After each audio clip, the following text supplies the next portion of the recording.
Oi, bom dia, eu sou o Daniel, aluno do quarto ano do ensino técnico integrado de mecatrônica.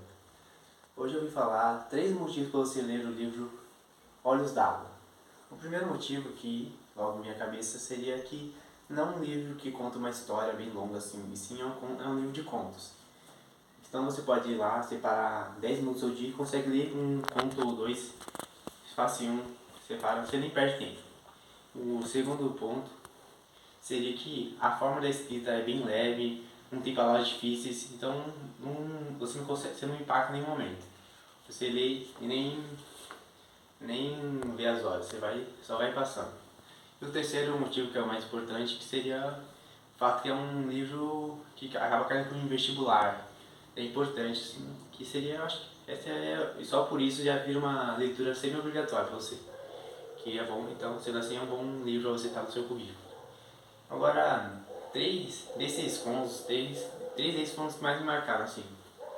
O primeiro seria Os Olhos d'Água, que é o que dá nome ao próprio livro, que conta a história de uma mulher que em algum momento se dá com uma pergunta que seria: qual era a cor dos olhos da sua mãe? Que apesar de que era uma questão que acabou que afetou ela, já que apesar dela conhecer bem sua mãe, ela era muito apegada a ela e às suas irmãs, sabia vários detalhes do corpo dela. Esse em específico ela não conseguia lembrar. Então, foi passando o tempo e ela ficava com essa pergunta martelando na cabeça dela: qual é a cor dos olhos da mãe dela? Daí chega um dado momento livre que ela para tudo e volta com a cidade natal dela para falar com a sua mãe. Daí ela chega lá, daí as duas começam a chorar, se abraçam e tudo. E daí ela para e olha e fica seu olhar no olho da sua mãe. E daí ela vê que a cor dos olhos da sua mãe era olhos de cor de água. Era cor de olhos d'água. Daí, a partir disso, a gente consegue entender esse motivo. O motivo dela não conseguir lembrar da cor dos olhos da sua mãe era porque ela estava quase sempre chorando. Quase o tempo todo ela estava chorando. Daí, por isso que no final, ela compreende que a cor dos olhos da mãe dela era a cor de olhos d'água. O segundo conto, que também me marcou bastante, seria o Ana da Venga. A Ana da Venga é um conto que conta a história de uma mulher chamada Ana, que por ser muito bonita, ela acaba chamando a atenção de um chefe de quadrilha chamado da Venga. Daí ele acaba se aproximando dela, daí eles começam a se conversar e acabam se apaixonando, e ela começa a morar com ele no morro, no barraco dele.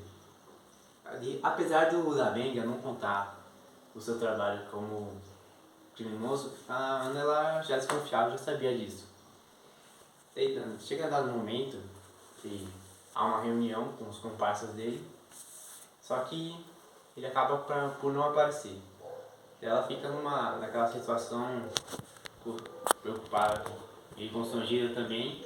Daí chega um momento que, de repente, o Davi aparece lá, meio ofegante e tal, e ele vai pro quarto com a sua esposa, com a sua mulher, com a Ana.